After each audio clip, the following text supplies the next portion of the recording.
आपलं शहर आता स्मार्ट होत आहे। मग तुम्ही कधी स्मार्ट होताय? स्मार्ट न्यूजचे यूट्यूब चॅनल सबस्क्राइब करा, स्मार्ट बना। नोटिफिकेशनसाठी बेल आयकॉनवर क्लिक करा।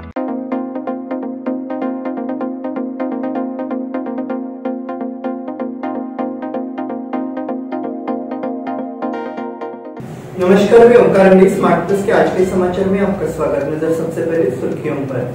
दूसरे चरण की मतदान प्रक्रिया के बाद बंद हो गई प्रत्याशियों की किस्मत। अब आवास की समस्या को लेकर जिला कलेक्टर के पास दौड़े। दिव्यांग एवं बुजुर्ग मतदाताओं की मतदान प्रक्रिया पूरी। प्रधानमंत्री मोदी का कल बेलगाम में प्रवास। बादल छाए रहेंगे लेकिन बारिश की संभावना है। तिलकवाड़ी में सिद्धिविनायक मंदिर का गणहोम संपन्न। शास्त्री नगर क्षेत्र में समिति का प्रचार दौरा। हलशीनगर क्षेत्र में निरंजन सरदेसाई का झंझावाती अभियान। या सगळ्या ऑफर्स मध्ये बेस्ट प्राइस भेटणार याची काय गॅरंटी? सगळेच गायब। म्हणूनच बीएससी देते लोवेस्ट प्राइस गॅरंटी। जर तुम्ही आमच्यापेक्षा कमी किमतीत सेम कपडे बाहेर कुठेही खरेदी केलात तर खरेदी केलेल्या किमतीच्या फरकाच्या दुप्पट रक्कम आमच्याकडून मिळवा। बीएससी द टेक्सटाईल मॉल मधून आताच खरेदी करा तुमची आवडती sari, ladies wear, mens wear, kids wear, तेही सर्वात कमी किमतीत। BSC the textile mall, Tilakwadi, Belagavi. अब समाचार विस्तार से। लोकसभा चुनाव के दूसरे चरण में शुक्रवार 26 अप्रैल को 13 राज्यों और केंद्र शासित प्रदेशों की 88 सीटों पर मतदान हुआ। इसमें कर्नाटक के 14 निर्वाचन क्षेत्र शामिल थे। इस दूसरे चरण के मतदान के बाद कुछ दिग्गज उम्मीदवारों की किस्मत बंद हो गई है। केंद्रीय चुनाव आयोग की ओर से मतदान केंद्रों पर जरूरी सुविधाएं मुहैया कराई जा रही है और कानून व्यवस्था के लिहाज से सुरक्षा व्यवस्था भी तैनात की गई है। पहले चरण के 102 निर्वाचन क्षेत्रों में 19 अप्रैल को मतदान हुआ था और माना जा रहा था कि भीषण गर्मी के कारण मतदान का प्रतिशत अपेक्षाकृत कम था। इसके बाद आयोग ने बढ़ते तापमान की समीक्षा की है। आयोग ने बताया कि मतदाताओं की सुविधा के लिए सभी मतदान केंद्रों पर सुविधाओं के साथ साथ गर्मी से बचाव के भी समुचित इंतजाम किए गए हैं। अब आवास की समस्या को लेकर जिला कलेक्टर के पास दौड़े। नगर निगम ने बकाया किराया भुगतान के लिए ऑनलाइन सुविधा प्रदान की है, लेकिन अप्रैल बीत जाने के बावजूद नगर निगम की ऑनलाइन सेवा चालू नहीं की है। इस संबंध में नगर पालिका को आवेदन देने के बाद भी सुविधा उपलब्ध नहीं कराई गई है। इसके लिए एक बार फिर नगर निगम आयुक्त और कलेक्टर से गुहार लगाई गई है। इस अवसर पर राष्ट्रीय मानवाधिकार संगठन के राम बनवानी, अश्विनी लेंगड़े एवं अन्य साथी उपस्थित थे। अधिकारियों का दावा है कि ऑनलाइन सेवाएं उपलब्ध है, लेकिन वास्तव में तकनीकी बाधाओं के कारण लोगों को अपने ऋण भरने के लिए कड़ी मेहनत करनी पड़ रही है। एक बयान में बात कही गई। दिव्यांग एवं बुजुर्ग मतदाताओं की मतदान प्रक्रिया पूरी। जिला निर्वाचन पदाधिकारी के आदेशानुसार गुरुवार से बुजुर्ग, दिव्यांग एवं नेत्रहीन मतदाताओं का मतदान शुरू हो गया। मतदान प्रक्रिया 2 दिनों तक आयोजित की गई है। इस संबंध में नगर निगम के सेक्टर अधिकारी, पीआरओ, एपीआरओ एवं कर्मचारियों को घर घर जाकर मतदान करने हेतु निर्देशित किया गया। नगर निगम सभागार में उत्तर और दक्षिण विधानसभा क्षेत्र के मतदाताओं की पूरी जानकारी दी गई। बुजुर्ग, दिव्यांग और नेत्रहीन मतदाताओं का वोट लेने के लिए एक टीम नियुक्त की गई। इसमें पीआरओ, एपीआरओ, स्टाफ और पुलिस के साथ सेक्टर अधिकारी शामिल थे। गुरुवार सुबह से ही मतदान की प्रक्रिया शुरू कर दी गई। सुबह 7 बजे से शाम 7 बजे तक घर घर जाकर मतदान कराया गया। वोट लेने के बाद उसका पूरा रिकॉर्ड लिया गया। मतपत्र को एक बंद डिब्बे में रख गया। प्रधानमंत्री मोदी का कल बेलगाम में प्रवास। प्रधानमंत्री नरेंद्र मोदी के बेलगाम दौरे में बदलाव हुआ है। आज रविवार की जगह शनिवार है। बेलगाम भाजपा ग्रामीण जिला अध्यक्ष सुभाष पटेल ने कहा कि वो 27 तारीख को बेलगाम आएंगे और रहेंगे। वो गुरुवार को भाजपा कार्यालय में पत्रकारों से बात कर रहे थे। उन्होंने कहा, प्रधानमंत्री नरेंद्र मोदी का कार्यक्रम बदल गया है। रविवार दोपहर 12 बजे होने वाली जनसभा सुबह 10 बजे होगी। वे शनिवार शाम को बेलगाम पहुंचेंगे। वे एक निजी होटल में ठहरेंगे।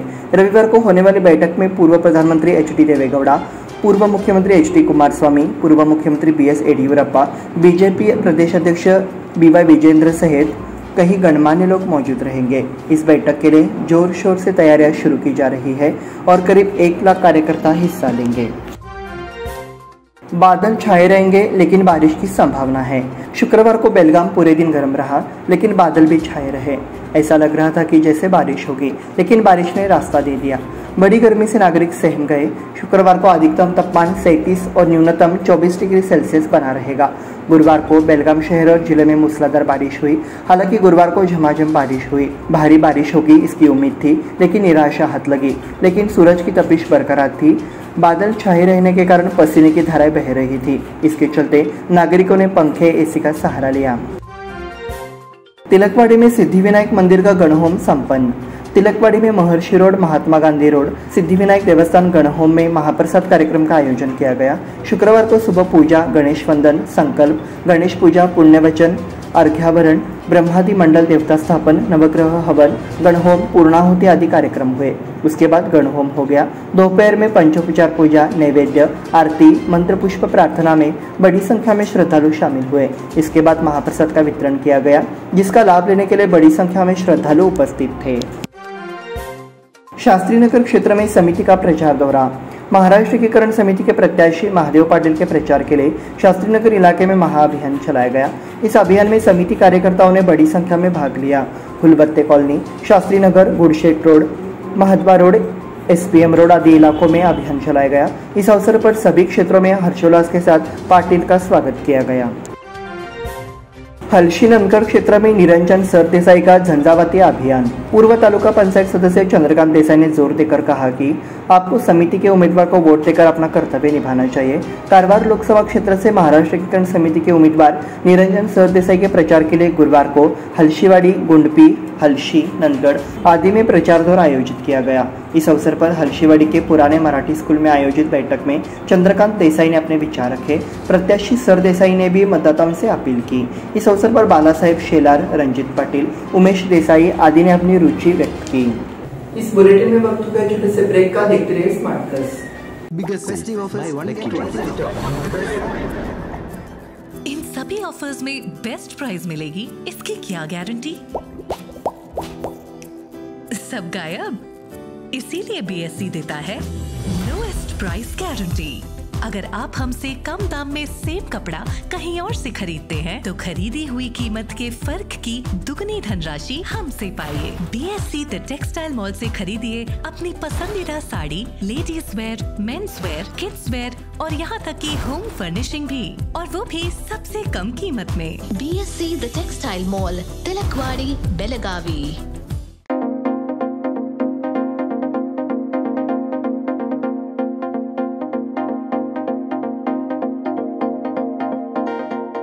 ब्रेक के बाद फिर से आपका स्वागत। बढ़ते हैं अगले समाचार की ओर।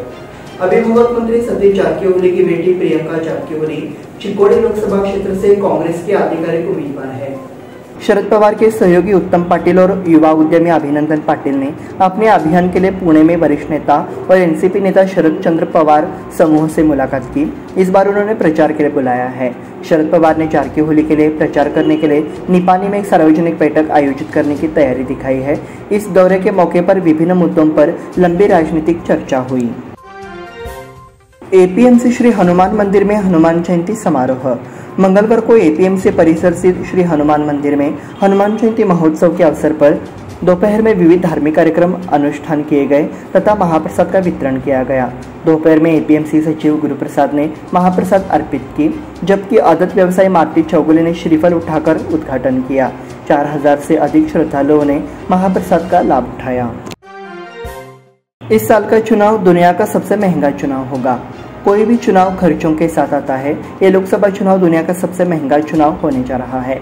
एक संस्था ने अनुमान लगाया है कि इस साल खर्च करीब 135 लाख करोड़ रुपए होगा। चुनाव के दौरान होने वाले खर्च पर नजर रखने वाली संस्था सेंटर ऑफ मीडिया स्टडीज ने एक रिपोर्ट सौंपी है। चुनाव खर्च में राजनीतिक दलों, संगठनों, उम्मीदवारों, सरकार और चुनाव आयोग द्वारा किए गए प्रत्यक्ष और अप्रत्यक्ष खर्च शामिल है। 16 जुलाई को पंढरपुर में संत तुकाराम महाराज की पालकी।